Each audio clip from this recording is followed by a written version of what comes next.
लोकसभेबरोबरच राज्यात विधानसभेच्या निवडणुकाही होऊ शकतात। काँग्रेसचे प्रदेशाध्यक्ष अशोक चव्हाणांनी हे विधान केलं आणि विधानसभेच्या अधिवेशनानंतर लगेचच विधानसभा भंग होऊ शकतात अशीही शक्यता त्यांनी वर्तवली।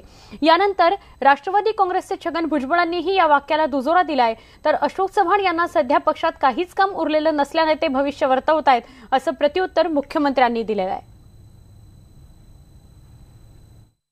त्यांनी निवडणुका एकत्र लावो काही लावो, आज चर्चा अशी की विधानसभेचं अधिवेशन संपल्यानंतर कदाचित हे राज्य बरखास्त करण्यासंदर्भामध्ये सुरुवात केली जाईल अशी चर्चा आहे। त्यामुळे आम्ही सर्व तयारीला लागले आहोत। आमचे सर्व कार्यकर्ते नेते काँग्रेस पक्षाचे केवळ लोकसभाच नव्हे विधानसभेची सुरुवात संयुक्त तयारी आम्ही सुरू केलेली आहे।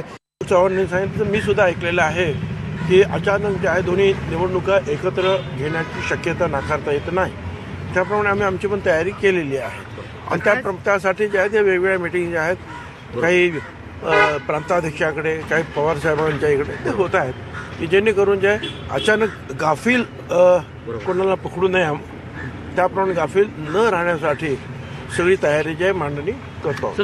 मला असं वाटतं की अशोकरावांना आजकाल भविष्य वर्तवण्याची एक सवय जडलेली दिसते। पक्षामध्ये त्यांची सगळी कामं संपलेली आहेत किंवा आता पक्षात त्यांना काम उरलेलं नाही आहे, त्यामुळे असं भाकीत ते करतायत असं माझा समज आहे।